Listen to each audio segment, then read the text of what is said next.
de temas das ciências criminais. Então, sejam todos muito bem-vindos. Eu vou fazer a apresentação da professora Fernanda, tá? A professora Fernanda é doutoranda em Ciências Criminais pela PUC do Rio Grande do Sul. Ela é mestre em Psicologia da Saúde pela Universidade Federal de Santa Maria, possui graduação, tá? E também é licenciada em Psicologia pelo Centro Universitário Franciscano, pela Unifra.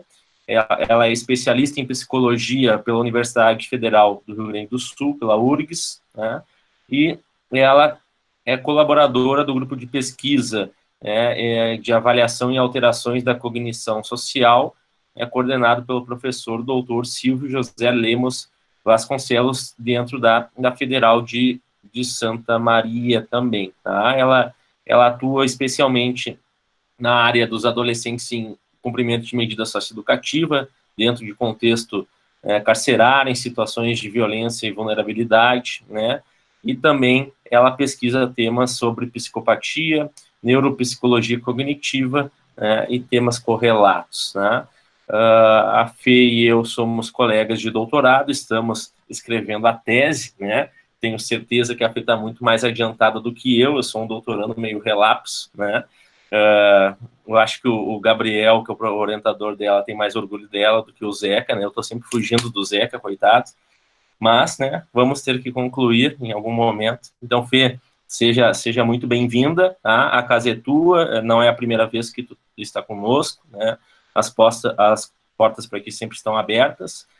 Eu passo a palavra, então, para o Robson, né, fazer as suas considerações, e depois a gente já te passa a palavra. Muito bem. Então, mais uma vez, eu também gostaria de fazer aqui o meu agradecimento, em especial à professora Fernanda, que hoje estará aqui nos acompanhando nessa atividade de extensão, que tem como propósito, então, difundir, né, algumas ideias dos pensamentos criminológicos para os alunos que se matriculam, que se inscreveram, mas, de um modo geral, para toda a comunidade acadêmica. Mais uma vez agradecer ao Bruno também por estar sempre, né, trazendo aqui temas muito atuais, e isso tem sido motivo de muitos elogios, né? Nós estamos aqui hoje com aproximadamente 150 alunos, né, assistindo essa transmissão. Então, aqui mais uma vez agradecer também por todo esse empenho, Bruno. Agradecer também em especial a cada um dos nossos alunos e dizer que discutir adolescência, esses conflitos, eu lembrei, prof, de um conterrâneo que eu venho lá de Santo Ângelo, o ex-juiz João Batista Costa Saraiva, né, que sempre foi um dos, né, dos autores, assim, também dos pensadores que sempre se preocupou muito com essa temática, né, de analisar o adolescente em conflito com a lei, mas dentro de uma conjuntura muito mais ampla, né?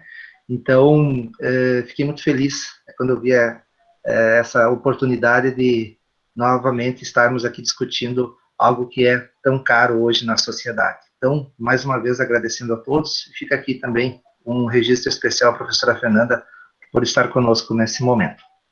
Obrigado. Obrigado, Robson. Então, só passar mais 2 recadinhos, tá, rapidamente. Pessoal que já se inscreveu no bate-papo da semana que vem, a gente teve uma alteração do nosso ministrante e do título da palestra, embora a temática seja a mesma, acordo de não persecução criminal, que é introduzido as alterações do pacote anticrime, porque o palestrante que estava programado, ele não pôde, né, ele teve uma situação excepcional, tá? E também, vocês só precisam colocar o e-mail de vocês e o nome completo, né, se porventura vocês não se inscreveram. Se vocês se inscreveram pelo site, não precisa, tá? Quem conseguiu o link de outra forma e entrou, daí deixe o nome completo e o e-mail, senão não é necessário, tá bom? Então, Fê, muito obrigado, né? Novamente, eu passo a palavra para que tu faça a tua exposição. Boa noite, estão ouvindo? Tá ok o som? Tá. Boa noite, então, eu quero agradecer o Bruno, né, novamente pelo convite. A nossa parceria já vem de longa data, né, Bruno? E é sempre bom poder trazer um pouco esse diálogo da psicologia. Como o Bruno disse, Eu sou uma doutoranda no programa de Ciências Criminais, que é praticamente todo do direito, né, embora seja um programa interdisciplinar, e eu sou uma das poucas psicólogas da mesma turma que o Bruno, né, então eu acho muito válido esse diálogo, essa troca que a gente tem, e eu só tenho a agradecer realmente, eu sempre aprendo muito com o Bruno, né. E, na verdade, a ideia da live também surgiu justamente assistindo uma live do Bruno anterior, né, que ele falou da criminalização dos adolescentes, né, no Brasil. E aí me levantou muitas questões, assim, eu queria toda hora conversar com ele sobre isso, e a gente não tem se encontrado em função da pandemia, e aí muitas questões foram ao encontro, assim, do que eu encontrei na minha pesquisa de doutorado agora da tese, né. Eu não sei, Bruno, tu falou que eu estou mais adiantada que tu, acho que não, porque o corona veio acabar com todos os meus planos para esse ano, porque eu estava em meio de uma coleta de dados, né, que previa 100 e poucos adolescentes entrevistados, e eu estou com 42 até o momento e sem previsão de retorno. Então, eu não sei o que eu vou fazer, mas, enfim, né, a gente vai dando conta do que a gente consegue e bola para frente, né. Então, como eu estava falando, o Bruno falou, então, nessa live sobre essa criminalização da adolescência, e eu fui pensando em aspectos que eu já observei, embora a pesquisa previsse, né, 100 e poucos participantes, nesses 42 adolescentes que eu já entrevistei na fase aqui de Santa Maria, que é a Fundação de Atendimento Socioeducativo, né, os adolescentes que cumprem a medida socioeducativa de internação.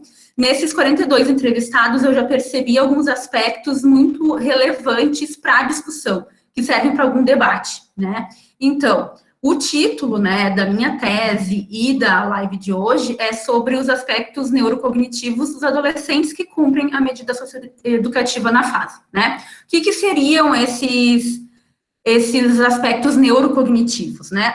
A cognição, na verdade, ela está associada a todos aqueles aspectos que fazem parte da nossa aprendizagem, né? Então, como que a gente aprende aquilo que a gente vê no nosso ambiente? Então, para isso, a gente vai usar atenção, memória, percepção, linguagem, enfim, diversos aspectos, né, que fazem parte da cognição. E são alguns desses aspectos que eu busquei, né, investigar dentro dessa pesquisa. Claro, a pesquisa é muito mais ampla, né, pessoal, como eu falei, a coleta se deu com 42 participantes, é uma pesquisa, são resultados preliminares, é a primeira vez que eu trago esses resultados para outras pessoas, né, a gente ainda não teve oportunidade nem de mandar para eventos em função da pandemia também, né, então, por que eu decidi pesquisar isso, né? Porque a adolescência, na psicologia, né, a gente entende a adolescência como um período muito peculiar do desenvolvimento, né? Então, os adolescentes têm um período, passam por esse período, que é um período de experimentação, de maior impulsividade, de testar os limites, de testar as regras, né, sociais, familiares, enfim. E com isso, é uma fase bem propícia para o cometimento de delitos. E aí, uma das coisas que o Bruno também falou na outra live, que me chamou muito a atenção, é que se a gente for avaliar a nossa própria adolescência, muitos de nós cometemos alguns delitos, ou alguma questão que era proibida na nossa época, e nem por isso nós cumprimos medida socioeducativa. E da mesma forma, nós temos hoje muitos adolescentes que cometem delitos e que não cumprem medida socioeducativa. E, por outro lado, a gente tem um perfil muito delimitado daqueles que cumprem a medida. E isso é algo muito significativo para a gente pensar quem são esses adolescentes. Essa foi a ideia de trazer um pouco o perfil desses participantes da minha pesquisa até o momento e algumas questões que me incomodaram ao longo da pesquisa, até o momento, né? Acho que, de forma geral, se eu conseguir, né, numa ótica muito positiva de que eu vou conseguir entrevistar 100 e poucos, vai se confirmar a mesma coisa que eu tenho observado até o momento, né? Então, por que eu já falei dos aspectos cognitivos, né? Por que são neurocognitivos? Porque, obviamente, esses aspectos cognitivos estão relacionados à questão neurológica, né, cerebral desses adolescentes. A neurociência vem trazendo muitos estudos, né, que são testados, enfim, com exames de imagem, trazendo que o cérebro dos adolescentes ainda está em formação. É isso, o nosso cérebro está em constante transformação, né? E a neurociência vem mostrando que até os 21 anos da idade, mais ou menos, o nosso cérebro está se reformando, ou seja, a última parte, que é o córtex pré-frontal, que é aqui da frente, ainda está em desenvolvimento. E essa região cerebral, ela está totalmente associada ao controle de impulsos, a tomada de decisão, a racionalização. Então, tudo isso tem a ver com uma questão cognitiva, né? E tem a ver também com esses atos mais impulsivos, né? Eu sempre conto, né, que quando eu fui trabalhar com adolescentes que cumpriam medida, a primeira coisa que eu aprendi é que o adulto, ele pensa 2 vezes antes de agir, e o adolescente, ele age 2 vezes antes de pensar. O adolescente é muito mais impulsivo, crianças são muito mais impulsivos, e isso faz todo sentido. E antes, né, de alguém pensar assim, de alguém ficar com o pé atrás, porque eu entrei no campo da neurociência, é um campo que eu estudo e me aprofundo, e o Bruno sabe disso, né, das minhas discussões a respeito disso, eu ressalto, né, que apesar da neurociência, apesar de ter um estigma negativo, muitas vezes, né, que muitas vezes as pessoas acham que é uma coisa definitiva, né, que é algo que não é, que é imutável, enfim, que é determinista. Pelo contrário, a neurociência, ela não é determinista, ela está dizendo cada vez mais, né, que o nosso cérebro muda a todo momento, todas as pessoas, até idosos, né, têm a possibilidade de novas conexões cerebrais, enfim, então, em momento algum, a questão cerebral pode dizer que o indivíduo vai cometer um delito, né, e vai ser dessa forma para sempre. Não é isso, né.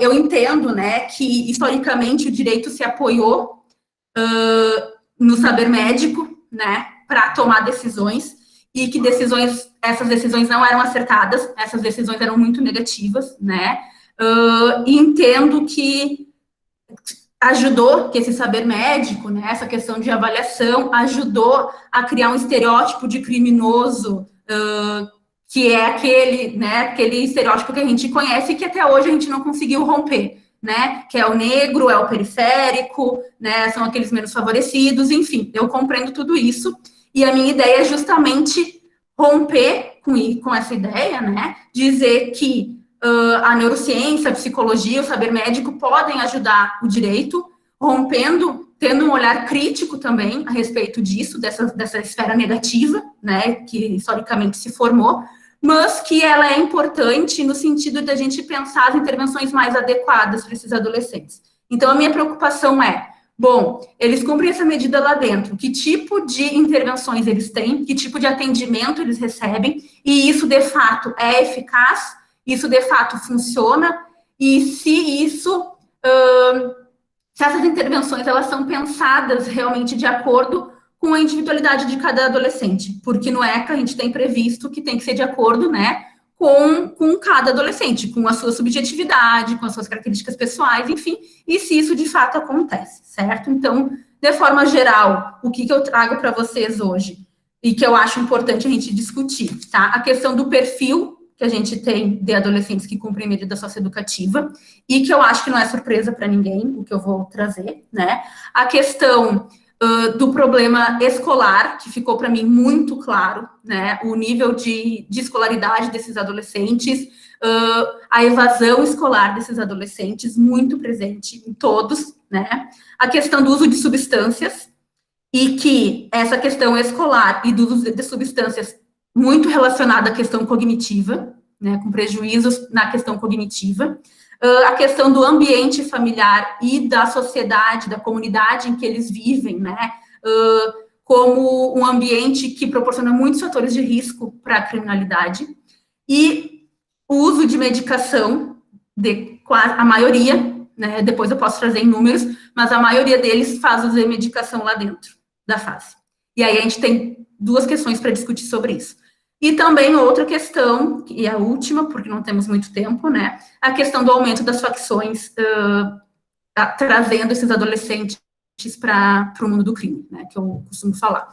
Então, de modo geral, o perfil, por que eu falei que não Eu já vi que alguém falou, né, que o Lombroso falava alguma coisa, enfim, depois a gente vai debater sobre isso, né, não é a ideia do Lombroso, eu não sou lombrosiana, eu sou crítica ao Lombroso, não tem nada a ver, né, mas, como eu falei, esses estudos, na minha percepção, podem ajudar na intervenção, né, desses adolescentes, um atendimento mais individualizado e mais eficaz, e depois eu vou falar sobre isso, certo? Bom, sobre o perfil, né, a maioria dos adolescentes que eu entrevistei, eles tinham 18 anos, né, então já atingindo a maioridade, né, então já estavam cumprindo essa medida há algum tempo, certo? A maioria deles eram brancos, mas desses que eu entrevistei, né, 17 eram brancos. E aí a gente tem um número muito semelhante de pardos e negros, tá? Ao contrário do que esses dias eu vi algo falando, né, não lembro, alguma polêmica que se criou falando que a maioria dos criminosos são negros. Não, né, não é verdade. Isso está totalmente associado a esse estereótipo, né, que foi criado historicamente, que deveria ser combatido, do criminoso, né, que tinha a ver com a raça, com a purificação das raças, enfim, tá? Mas, de fato, a gente tem adolescentes, na sua maioria, brancos, aqui em Santa Maria, pelo menos. A escolaridade, a maioria deles estava no 7º ano, está cursando o 7º ano, porque dentro da fase eles estudam, né, eles têm a escola, enfim, e eles estão cursando o 7º ano. Porém, a maioria deles, né, se não todos, não estava estudando antes de cumprir a medida. Então, eles já estavam em evasão escolar há anos, assim, 4 anos, 2 anos, 5 anos, muitas vezes. Então, eles já estavam afastados da escola há bastante tempo, e eles chegaram ao 7º ano no cumprimento da medida, lá dentro da instituição que eles estão estudando, né? Então, quando eles chegaram, eles tinham uma escolaridade muito inferior a isso, certo? Em relação à escola, a gente ainda tem algo muito importante de falar, que é a respeito dos conflitos dentro da escola. Então, a maioria desses adolescentes relatou, né, brigas na escola diversas vezes, troca de escola inúmeras vezes por expulsão, porque eram expulsos, né, e acabavam muitas vezes também evadindo a escola por isso, porque eram expulsos muitas vezes, acabavam se envolvendo em alguma confusão, alguma briga, e aí acabavam deixando de estudar também, até porque a escola acaba se tornando um ambiente perigoso para esses adolescentes também, né? Então, eles acabavam deixando de estudar muitas vezes, tá? Quanto à naturalidade, né, a maioria se apresentou aqui de Santa Maria, mas somando as outras cidades, dá a maior parte de adolescentes que vêm do interior cumprir medida aqui em Santa Maria, tá? Então, a gente tem adolescentes de Cachoeira do Sul, Novo Hamburgo, Rosário do Sul, São Gabriel, enfim, diversas cidades, né? A maioria deles, né, 25, recebiam Bolsa Família, a família, né? Então, eram famílias, assim, já com empregos informais, muitas vezes, ou só o pai ou só a mãe trabalhando, uma dificuldade, né, financeira de manter a sua família, que buscavam esse recurso da Bolsa Família, né? E que passavam realmente por algumas necessidades, tá? Os familiares que não eram, né, de trabalhadores informais e que recebiam Bolsa Família, muitas vezes eram familiares que também tinham envolvimento com crime, né? Então, a família toda envolvida no crime e o adolescente acabou seguindo também esse mesmo caminho, né? Como eu falei, a comunidade, né, a gente perguntou se a comunidade que eles viviam o tráfico era algo comum na comunidade que eles viviam, se era algo que eles tinham acesso, que todo mundo sabia, enfim, e a maioria disse que sim, né, imagina, de 35 responderam que sim, né, então eram adolescentes que viviam em comunidades em que a situação é de vulnerabilidade, o tráfico é algo comum, a violência está presente, e aí a gente também tem algo para discutir sobre isso, algo que a neurociência também traz, e aí vocês vão entender o porquê essas coisas estão entrelaçadas com tudo que eu estou falando, né? Uso de substância, então, né, a maioria, 36 usavam, né, faziam uso de alguma substância, a maior parte das substâncias era maconha, mas álcool muito presente, né, e o início o uso dessas substâncias desde muito cedo, assim, então 8 anos, 10 anos de idade, 11 anos, né, então um uso recorrente desde muito novo, né, e que com certeza traz um prejuízo cognitivo, que é também o que a gente avaliou. Bom, uso de medicação, 35, né, são 42, né, pensa em 35 fazem uso de medicação controlada pelo psiquiatra. A respeito do delito, né, a maioria tráfico, assim, pouquíssimos estavam lá por cometer outro delito e não tinham tráfico também. Mas a maioria, acho que todos os adolescentes, nenhum deles estava lá por um delito, apenas. Todos tinham cometido vários e vários e vários delitos. E não era a primeira vez também, alguns, né, que estavam cumprindo a medida. Então, a maioria é reincidente, já esteve cumprindo medida socioeducativa ou de liberdade assistida, prestação de serviço à comunidade, enfim, né? Ou até mesmo internados. Bom, então, 26, né, reincidentes. O número de adolescentes que estavam associados a alguma facção me surpreendeu, assim, né, porque realmente é a maioria, e lembrando que os que não estavam, ou não estavam realmente associados, ou não constavam em lugar nenhum para a gente saber se eles estavam ou não associados à facção. Então, 26 adolescentes faziam parte de facções, né? A maior parte desses adolescentes da facção Usmano, né? Bala na cara, aqui em Santa Maria não muito, né? E todos relatavam, esses que faziam parte de cidades que vinham do interior, relataram muito esse aumento das facções no interior.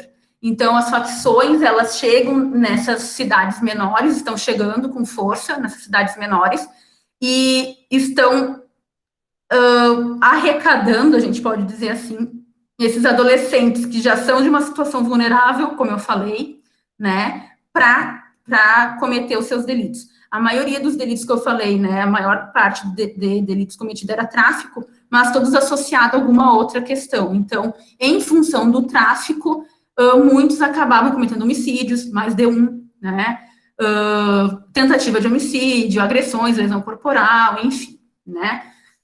Muitos adolescentes se envolviam em brigas, né, isso desde a escola já era trazido, né, e aí a gente tem uma questão muito importante também da questão da adolescência, que é, como eu falei, essa questão da impulsividade, de buscar essa inserção no grupo, o grupo passa a ter uma importância muito significativa, né, no momento da adolescência, e esse momento de briga parecia um momento de reconhecimento desses adolescentes, assim, me parece muito isso, né, em que eles eram reconhecidos em algum momento, então eles faziam parte de um grupo, eles saíam, né, para o centro da cidade, mesmo que seja nas cidades do interior, e encontravam outro grupo, e eles acabavam brigando, né, então, um número absurdo disso, tem muitos casos, realmente, aqui em Santa Maria, e nas outras cidades também, dessas brigas entre grupos, entre facções, né, ou até entre vilas, né, bairros onde esses adolescentes moram. Então, mora em tal bairro, o outro grupo mora no outro, eles se encontram e acabam brigando.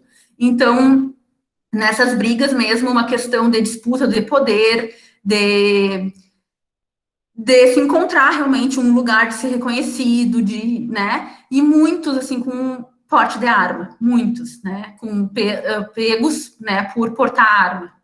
E aí, quando a gente pergunta, né, com quantos anos, desde muito cedo, né, eles já têm essa ideia de, eu preciso comprar uma arma, primeiro dinheiro que eu tenho, eu vou comprar uma arma, porque a arma dá realmente essa afirmação deles de pessoa, assim, nossa, eu estou nesse lugar, para ser respeitado, eu preciso estar armado, eu preciso ser de um grupo, eu preciso pertencer a uma facção. Então, tudo isso faz sentido no momento que a gente avalia o perfil deles, né, que são adolescentes numa situação vulnerável, socioeconômica, de famílias muitas vezes desorganizadas, né, a gente não usa mais o termo desestruturado, porque remete que família tem que ter uma estrutura, e não é dessa forma, então a gente fala desorganizadas, famílias desorganizadas, muitos pais já cumprindo pena, irmãos cumprindo medida socioeducativa, enfim, né, toda uma série de percalços que essas famílias passam, tá? Todos eles que eu entrevistei vinham de uma situação muito, muito complexa, muito complicada de vida, né? Então, assim, de sofrer abuso, de sofrer violência. Muitos relatavam que queriam ter arma para poder proteger a mãe das agressões do padrasto, do pai, e aí as agressões paravam, porque ele tinha, o adolescente, criança muitas vezes, tinha que intervir no meio dessa relação abusiva, né? Então, realmente são histórias muito complexas e que é necessário a gente debater a respeito disso, né? Tudo isso eu estou falando a respeito do perfil. O que tem a ver a questão da cognição? Então, um dos instrumentos que eu apliquei, a gente faz a previsão de população entrevistada, então a gente quer entrevistar 100 pessoas, enfim, antes de aplicar todas os outros instrumentos, né, testes psicológicos, enfim, a gente aplica 2 para exclusão. Já explico. Um deles é para sintomas psicóticos. Então, adolescentes que tinham sintomas psicóticos, a gente aplicava uma testagem. Se ele pontuava ali, a gente já não continuava a pesquisa até o fim, certo? E a outra seria a questão do cognitivo, se tinha algum retardo leve, né? Então, a gente aplicava um teste, esses adolescentes teriam que pontuar 26 ou mais para ser considerados que não tinham um retardo leve, né? E para poder participar da pesquisa. Só que, na prática, a gente chegou e foi aplicar, e nenhum adolescente pontuou 26. Nenhum. E aí daí a gente pensa assim, nossa, todos têm retardo? Não, óbvio que não. Né? Aí a gente vê como a questão social desses adolescentes, a questão ambiental deles, está atrelada à questão cognitiva, à questão cerebral também.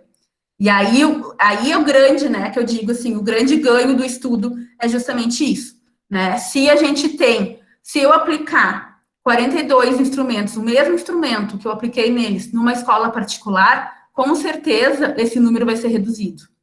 E aí fica questionamento, por quê? Porque eles têm retardo? Não, porque eles não é uma questão de retardo. É porque o contexto deles é totalmente diferente. Então, são contextos que não têm o mesmo estímulo que uma criança, eles são crianças que crescem, se desenvolvem, né, num ambiente que não tem o mesmo estímulo que outras famílias, né, o fator de risco, são fatores de risco, né, os estudos de neurociência vêm trazendo diversas pesquisas, trazem, né, a questão de uma má alimentação, de não ter nutrientes suficientes, enfim, o quanto isso tem um impacto também na aprendizagem, isso de qualquer pessoa. E se a gente pensar, então, numa população que realmente tem toda uma vulnerabilidade social, a gente acaba entendendo muita coisa. Né? Outro estudo, alguns estudos, né, também vem trazendo, mas tem um que é bem famoso, e que tem um que está sendo realizado até na PUC do Rio Grande do Sul, ali, no Instituto do Cérebro, que comprovou que crianças ou adolescentes, né, que viviam em comunidades violentas, mesmo que eles não fossem vítimas diretas dessa violência, né? Então, eles não são vítimas diretas dessa violência, mas eles têm um vizinho que é violento, ou vê briga entre outras pessoas, né, entre grupos, aumenta o cortisol, que é o hormônio do estresse, quando a gente está muito estressado, aumenta o cortisol para baixar nossa ansiedade, tá? E aí, o cortisol, quando ele é elevado, um nível muito elevado, quando a gente se estressa muito, ele acaba sendo tóxico para o nosso cérebro. E ele vai atingir áreas do nosso cérebro relacionadas à memória e à aprendizagem. Isso quer dizer que a gente aprende menos quando a gente está estressado.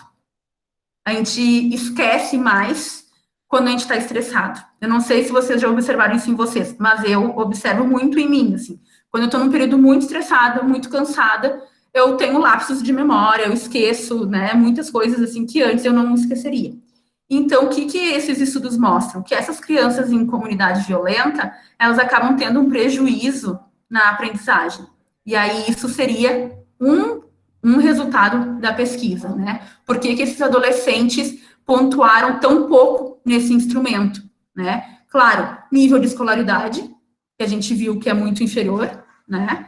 Uma questão cognitiva mesmo, de uma dificuldade cognitiva, mas que não é um retardo, né? Não é um retardo, mas é uma dificuldade, de fato, por diversos fatores.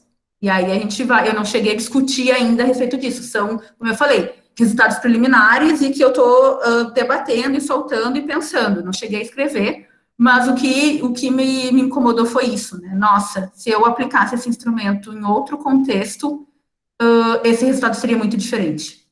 E aí a gente tem que pensar, bom, se esses adolescentes têm eu não posso dizer um atraso cognitivo, mas, de fato, né, alguma dificuldade cognitiva em relação a outros adolescentes, eles têm a mesma oportunidade que os demais, né? Então, isso é primordial, assim, a gente pensar, né? Naquele discurso de meritocracia, né? Então não estuda porque não quer, não, a escola é pública, tem acesso, né, qualquer um pode estudar, enfim, pessoal, assim, é uma realidade muito diferente da que a gente tem um convívio ou contato. E realmente a gente só compreende isso quando a gente vai e conhece e se interessa e busca realmente entender e compreender o que se passa na vida dessas pessoas, né? Então, a questão da medicação também foi algo que me chamou muito a atenção. A maioria deles é uma medicação, principalmente quando eles chegam, claro, uma mudança de ambiente, né, muito significativa, e eles acabam desenvolvendo muitos sintomas de depressão, de ansiedade, por estarem privados de liberdade. Então, a maioria toma medicação, como eu falei para vocês, e aí vem dois questionamentos, né? Um deles, muito claro, a respeito, assim, para mim, que seria desse controle dos corpos desses adolescentes, né? Então, eles estão medicados, eles não estão incomodando, eles não estão, né? Eles estão, muitos chegavam para a entrevista muito comprometidos pela medicação e a gente não conseguia realizar uma entrevista, porque eles estavam muito devagar, eles não compreendiam, não tinha a atenção que a gente precisava para a coleta, né? Então, isso também chama muito a atenção. A questão do quanto as instituições acabam recorrendo à medicação como talvez a única intervenção possível, não que seja, na instituição que eu estive, não acho que seja, eles tinham outras intervenções, mas o quanto a medicação acaba sendo também uma saída fácil, né, para dar conta de uma questão que não é de medicação. Ou talvez seja, mas aí a gente tem que investigar para saber. E aí eu fui perguntar, né, como que se existia um diagnóstico, uma avaliação desses adolescentes para saber saber qual medicação seria adequada, enfim, não existe uma avaliação, o médico decide pronto, né, não passa pela psicóloga, enfim, então isso é muito complicado. E outra questão que eu fiquei pensando da medicação é que, bom, será, de fato, alguns poderiam ter algum transtorno, ou além da depressão e ansiedade, e que já tinham antes de cometer o delito, e que daí nunca na vida tiveram um acompanhamento, porque não tem um acesso à saúde, e aí não tiveram esse tratamento, acabaram tendo esse tratamento dentro da instituição. E talvez alguns desses delitos tenham sido também justamente por uma ausência de medicação. Eu falei que eram 2 pontos da medicação, na verdade são 3, né? A maioria absurda faz uso de substâncias, eu falei, né, desde o início, assim, da adolescência, 11 anos, alguns antes, 8, 10 anos, e quando eles entram para a instituição, eles acabam não tendo acesso às substâncias, né, então eles não usam. Então, o quanto a medicação vem a substituir uma substância psicoativa, né, uma maconha, uma cocaína, enfim, né, o quanto a medicação acaba dando conta disso, né, e eu também acho isso muito complicado. Enfim, eu não tenho muitas coisas que eu vou falando, eu não tenho respostas, assim, pessoal, na verdade, é uma conversa, porque são coisas que me incomodaram e que eu acho que a gente tem que conversar e debater, né, exatamente, né, a Letícia falou, a medicação mascara esses sintomas da dependência, enfim, né, e deixa eles muito colaborativos, né, como eu falei, muito calmos, muito tranquilos, enfim, deixa eu ver, é muita coisa para falar, eu fiz tipo um roteiro, mas eu acabo, né, fugindo sempre. A questão do uso de substância também é algo que chama bastante atenção, porque começa muito cedo e é um uso recorrente e de muitas substâncias, então eles acabam experimentando muitas substâncias. E isso, com certeza, né, a gente vai ter um impacto na cognição desses adolescentes. É mais um fator de risco para que esses adolescentes não pontuem lá o 26 do teste que a gente aplicou, né? É mais um fator de risco para que esses adolescentes tenham uma evasão escolar, uma dificuldade maior de aprendizagem, talvez, na escola, e que eles não é interessante ir para a escola, eles têm essa dificuldade, a escola não está preparada claramente para trabalhar com essas peculiaridades, né?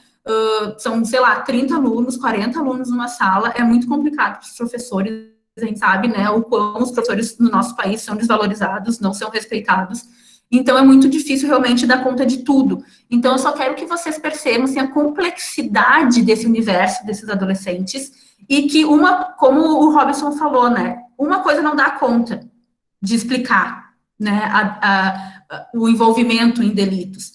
E é isso que a gente tem que ter. A gente tem que ter um olhar crítico quando a gente vê. Eu sempre digo assim para os alunos, né, quando eu dou aula, enfim, nós somos pessoas privilegiadas que temos acesso a estudo, né, e privilegiadas num país em que a maioria das pessoas não tem ensino superior, né? Então, a gente tem muito mais responsabilidade de ter um olhar crítico a respeito das nossas situações sociais e de avaliar, de fato, de forma diferente do senso comum. Eu sempre brinco, uma coisa é minha mãe ver a notícia do adolescente que se envolveu no tráfico, outra coisa é, sei lá, alguém que estuda sobre isso e que vê que a realidade é realmente diferente, né? Eu sempre trabalhei com adolescentes desde da graduação, então, a minha mãe dava notícia, né? Eu sempre brinco assim, dava notícia. Adolescente tentou matar o pai, enfim. E a minha mãe assim, que horror! Meu Deus, não sei o quê. E teve um dia que era um paciente meu, um adolescente. E aí, eu tava passando na cozinha, eu vi que ela falou, e eu voltei e falei, olha, eu só vou te dizer uma coisa. Se eu fosse o adolescente, eu também ia tentar matar meu pai. Tu não sabe o que o pai dele fazia para ele, né? Ele sofria abuso, enfim. E aí a minha mãe começou, né, ter algumas mudanças de percepção. E eu acho que isso é muito importante, pessoal. Eu acho que a gente tem que fugir dessas coisas deterministas, dessas coisas fechadas, né? A gente tem que ter um olhar para toda a complexidade. E essa questão, toda essa complexidade social que eu trouxe, está relacionada com esses aspectos neurocognitivos. Os aspectos neurocognitivos estão associados aos aspectos sociais. Como eu falei, né, a neurociência ela não é determinista, ela vai dizer que o nosso cérebro ele é mutável, né, e que o ambiente vai exercer uma influência incrível no nosso cérebro, né. Então, se vocês tiverem mais interesse, né, sobre o tema, procurem lá neuroplasticidade ou plasticidade cerebral. O nosso cérebro está sempre criando novas conexões. Qualquer atividade diferente que a gente faça, né, uma atividade física, uma meditação, psicoterapia, tudo isso muda o nosso cérebro, né? Então, a neurociência ela vem trazendo justamente isso. O ambiente vai moldar muito, né, as nossas conexões, o funcionamento do nosso cérebro, e isso está associado, sim, a algumas questões, né, de impulsividade, enfim, de tomada de decisão. A maioria desses adolescentes com problemas de impulsividade, claro, né, pessoal, assim, a impulsividade, como eu disse, é algo que faz parte, é da adolescência, né? Mas nesses adolescentes de forma exacerbada. E eles, um fraco controle das emoções, assim. Então, a gente fica com raiva, a gente xinga, enfim. Eles não, eles partem para agressão. Então, muitos desses adolescentes necessitando de uma intervenção nesse sentido, de controle, de conhecer suas próprias emoções, de né, uma inteligência emocional, de saber lidar com as situações de uma forma mais adequada, e isso não é realizado dentro das instituições, né? Os atendimentos individuais acontece, né? Claro que buscam isso, mas as equipes elas estão muito engajadas em preparar a ressocialização desses adolescentes, o que é muito importante. Então, contato com a sociedade, contato com a família, resgatando esses vínculos, é muito importante. Só que se a gente não trabalhar especificamente com esses adolescentes, com esses aspectos desses adolescentes, eles podem voltar para uma sociedade, para um ambiente que seja favorável e não responder de forma positiva. Não sei se fica claro para vocês isso, mas não é só um trabalho unilateral. A gente precisa pensar num ambiente melhor para esses adolescentes retornarem, mas a gente precisa preparar esses adolescentes também para que eles tenham respostas mais adaptativas, que a gente chama, né, para eles mesmos, né, para que eles consigam dar conta de responder os seus problemas de uma forma mais positiva, que eles não sejam punidos, enfim. Eu não vou me alongar muito, acho que eu já falei bastante. Eu vou deixar para perguntas, acho que cria bastante pergunta, enfim. Tá, Bruno, pode mandar as perguntas. Obrigada. Obrigado pela exposição, Fê, brilhante como sempre. Não sei se o Robson quer falar alguma coisa, eu vou tentar me abster de falar, porque senão a gente vai ficar a noite inteira aqui conversando, com um prazo de 20 minutos, tá? A gente, inclusive, pode marcar uma outra live, né, mais prolongada para discutir com um pouco mais de tempo essas questões. Então, eu vou deixar para o Robson fazer alguma intervenção, e depois a gente já tem duas perguntas, né, só para adiantar, que elas estão mais relacionadas à questão da violência no ambiente familiar e doméstico, né, e como que isso vai influir se esses jovens, eles tiveram a presença da violência dentro de casa, né, e como que isso, de alguma forma, influencia a eles irem para o mundo do crime, digamos assim, tá? Eu vi duas questões a esse respeito, então passo a palavra para o Robson. Ok, eu queria mais uma vez, então, agradecer a Fernanda, muito esclarecedor essas suas considerações, Fernanda, e eu não quero também me alongar muito aqui, o objetivo também é proporcionar que os nossos alunos façam os questionamentos, enfim, mas uma das coisas que volta e meia aparece nos discursos, especialmente populistas, em torno do adolescente, em conflito com a lei, é que eles têm, assim, uma maturidade para serem, de algum modo, censurados e suportarem um juízo de reprovação do seu comportamento. E quando, na verdade, a adolescência é um estágio de imaturidade. E me parece que, pela tua fala, Fernanda, nós podemos perceber que diríamos assim, essa fase de desenvolvimento da personalidade, ela está muito mais prolongada do que como nós enxergávamos algum tempo atrás. Então, eu até brinco com alguns alunos, quando temos a oportunidade de tratar sobre o adolescente em conflito com a lei, enfim, de que muitas vezes o sujeito está lá já próximo dos seus 30 anos, 35, e ainda não está afirmado no seu processo, né, diríamos assim, de formação mais completo, mais amplo, não só num processo individual, mas também, quem sabe, dentro de um projeto de vida, num projeto pessoal, um projeto profissional.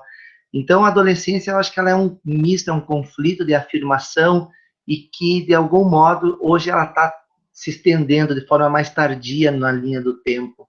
Eu não sei se tu consegue ver dessa forma também, porque isso, de algum modo, o que vai acabar nos remetendo?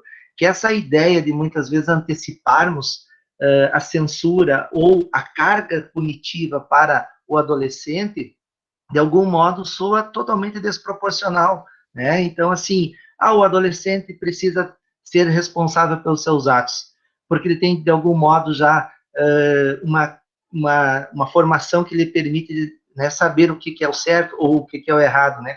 Como se pessoas com 30, 40 anos ainda não tivessem essa mesma percepção, e às vezes não têm essa mesma percepção.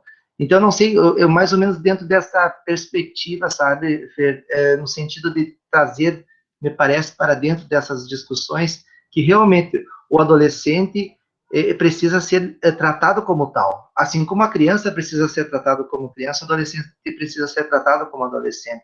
E dentro desse sistema punitivo, é importante que nós saibamos respeitar justamente essa fase, uma fase de, diríamos assim, desenvolvimento da sua personalidade, e que depois, no futuro, vai representar um adulto, né, ou um adulto com problemas, ou quem sabe, né, vamos imaginar assim, dentro de uma perspectiva, né, feliz. Uhum. Perfeito, Robson, é exatamente isso, né? Para mim, não tem como a gente pensar num projeto de redução da maioridade penal se os estudos estão mostrando cada vez mais que esses adolescentes, bom, eles entendem o que eles estão fazendo, sim, eles entendem que aquilo que eles estão fazendo é ilegal, mas eles têm um controle pleno para controlar os seus impulsos? Não, eles não têm. Isso é comprovado e isso é fato, tá?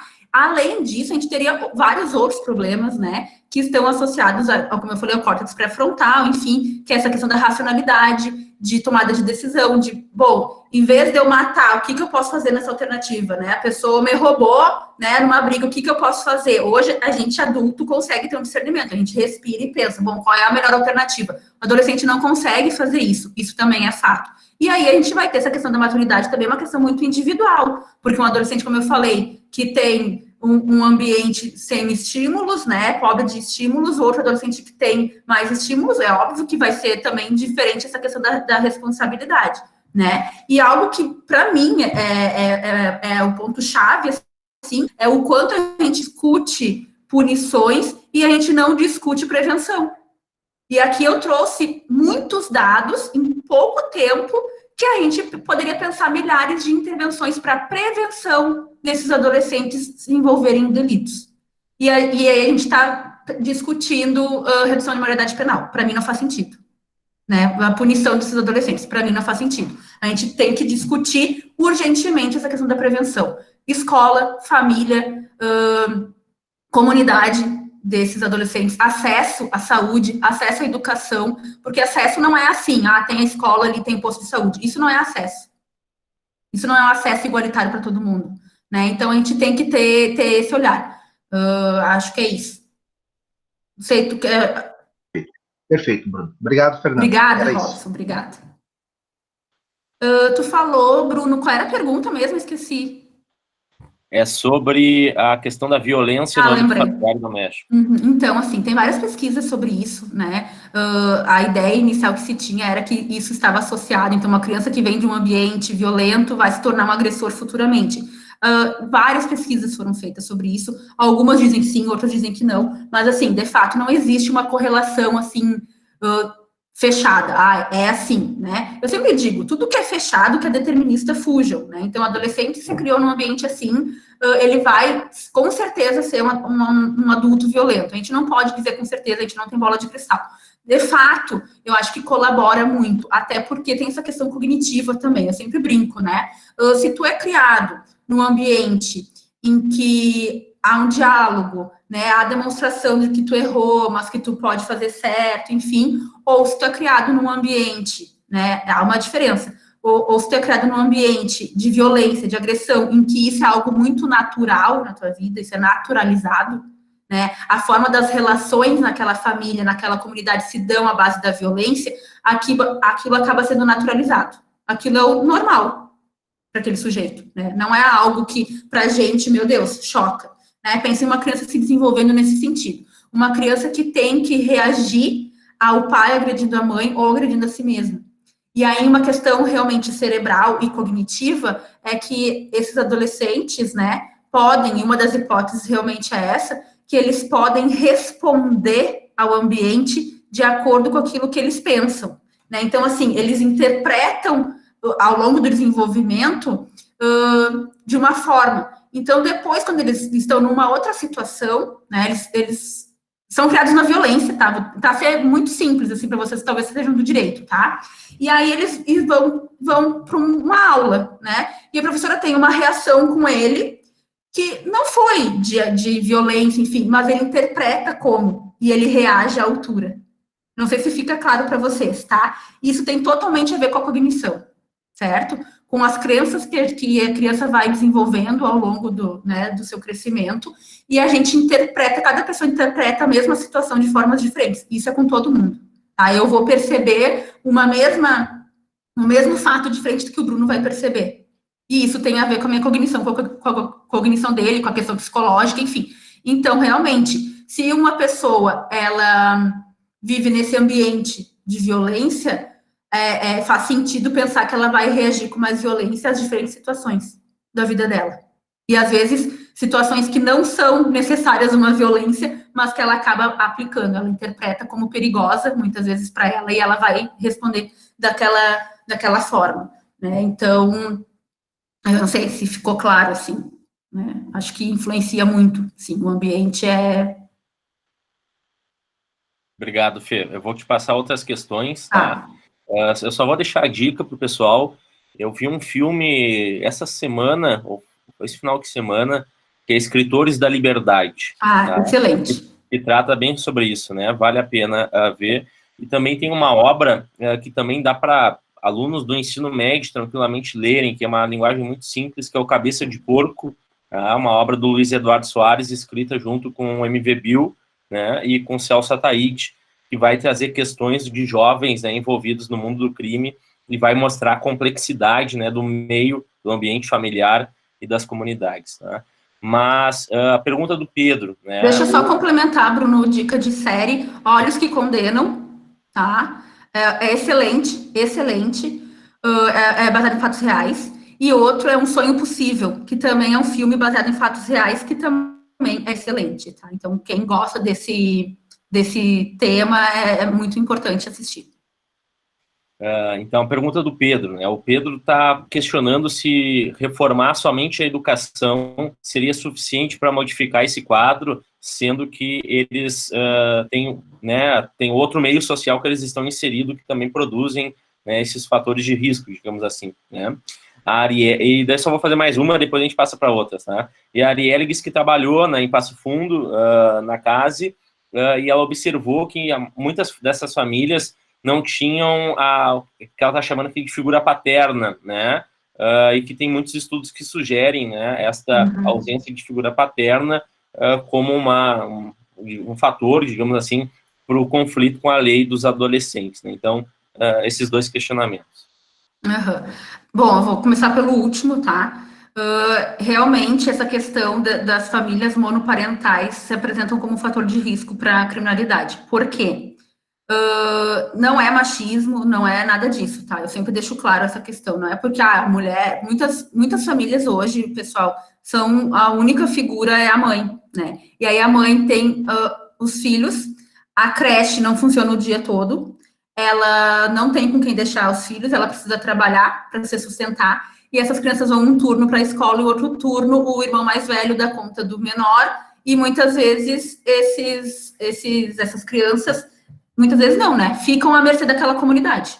Então, um vizinho, ou, né, se é maiorzinho, vai ali, faz amizade, e aí entra essa questão, né, de grupos, né, de violência, de tráfico, de conhecer outras coisas que talvez se a mãe estivesse num tempo integral, ou se eles estivessem no período integral na escola, ou que eles minimizassem esse tempo nesse círculo, ajudaria, né? Só que, infelizmente, essas mães, ou pais, né, ou famílias monoparentais, de forma geral, acabam tendo uma supervisão dos filhos menor, não conseguem supervisionar as atividades dos filhos em tempo integral, porque eles precisam trabalhar, né? Os filhos ficam à mercê da sociedade e da comunidade ali que eles estão vivendo, e acaba sendo um fator de risco mesmo.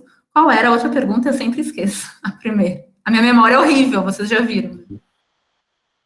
A outra pergunta é da questão da educação. Da escola, isso, tá. Não daria conta. Só a escola não daria conta, porque o indivíduo, ele é complexo, né? Ele se faz a soma de todos esses ambientes em que ele vai circular. Então, se ele vai se desenvolver num ambiente familiar da comunidade, como eu dei o exemplo, né? Uma comunidade que é violenta, aquilo vai influenciar de forma tóxica no cérebro, ele vai ter uma dificuldade de aprender. Investimento na escola, a escola é maravilhosa, enfim, ele tem essa dificuldade, pode ser que não funcione. Então, a gente não pode pensar em medidas únicas e exclusivas, né?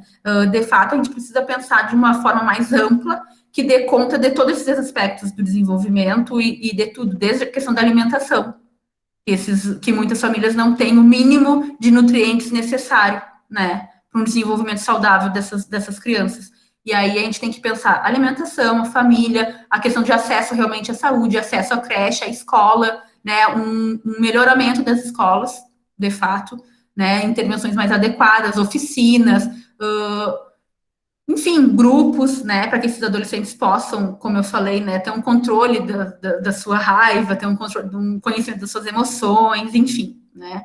E aí um trabalho também junto com as famílias, assim, acho que as famílias também carecem de um olhar, né, Bruno? A gente não tem como pensar só nos adolescentes de forma isolada, a gente tem que pensar na família também, e na comunidade, enfim.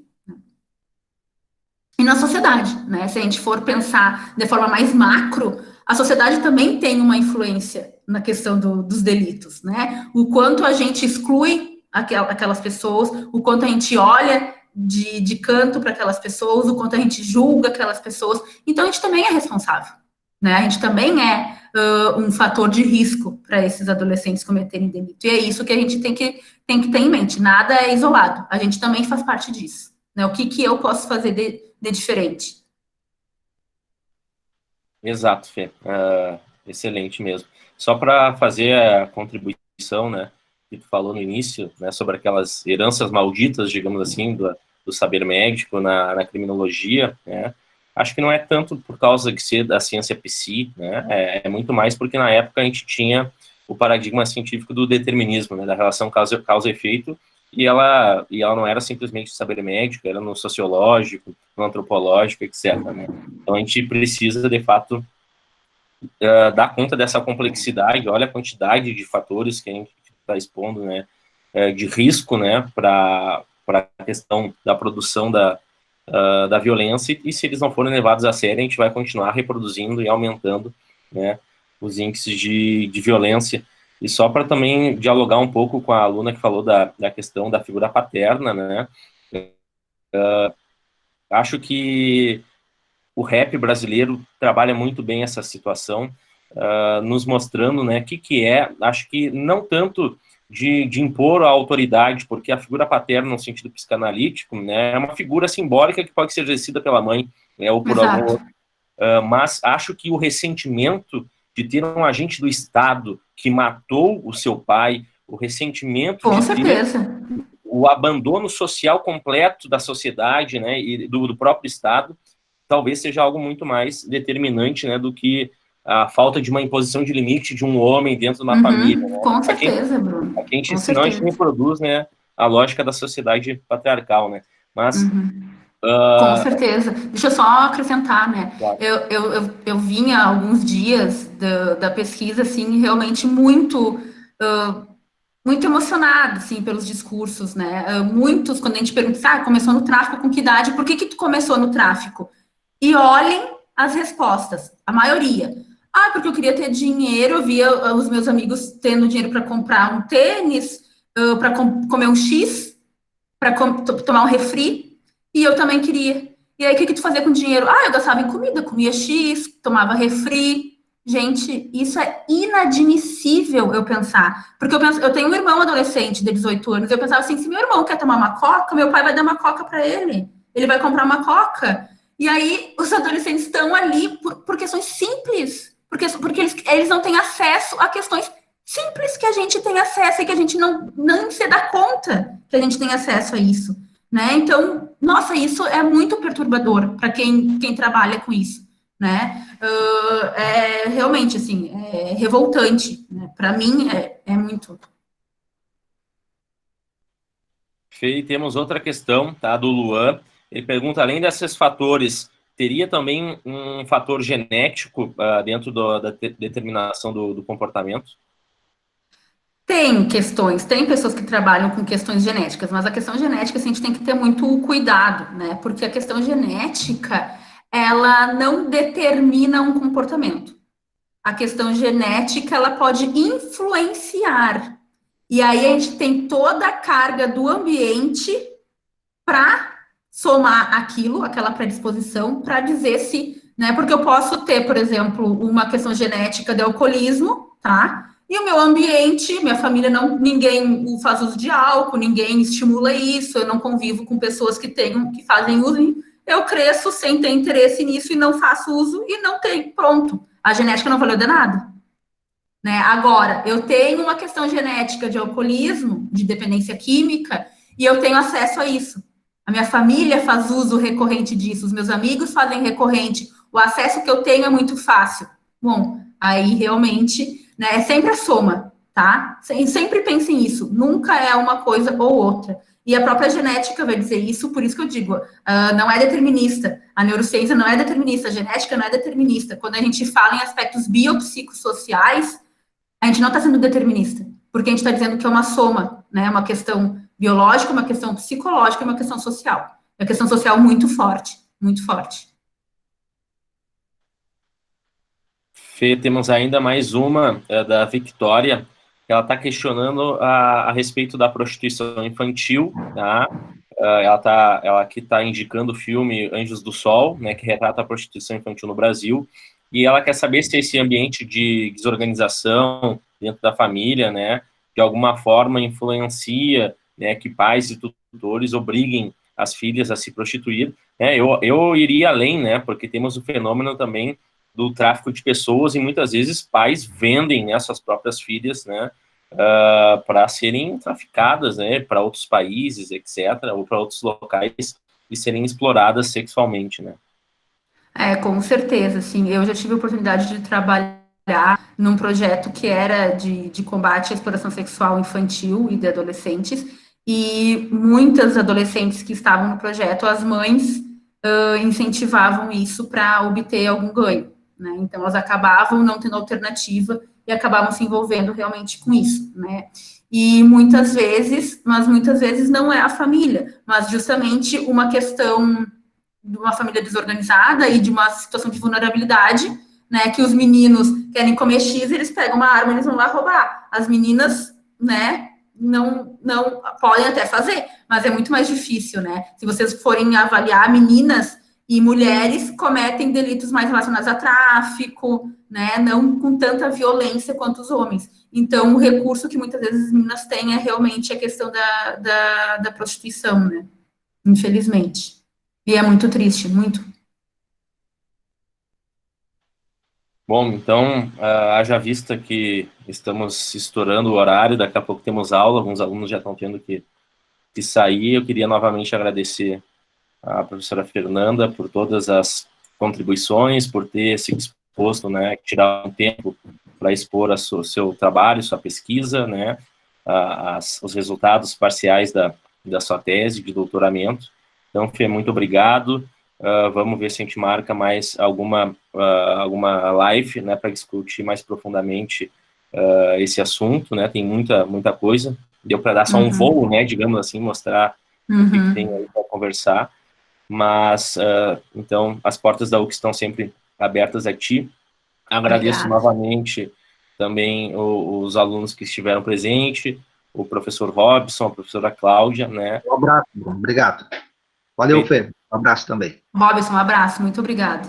Obrigado, Fê, obrigado mesmo. Obrigadão, tchau, tchau. Tchau, tchau.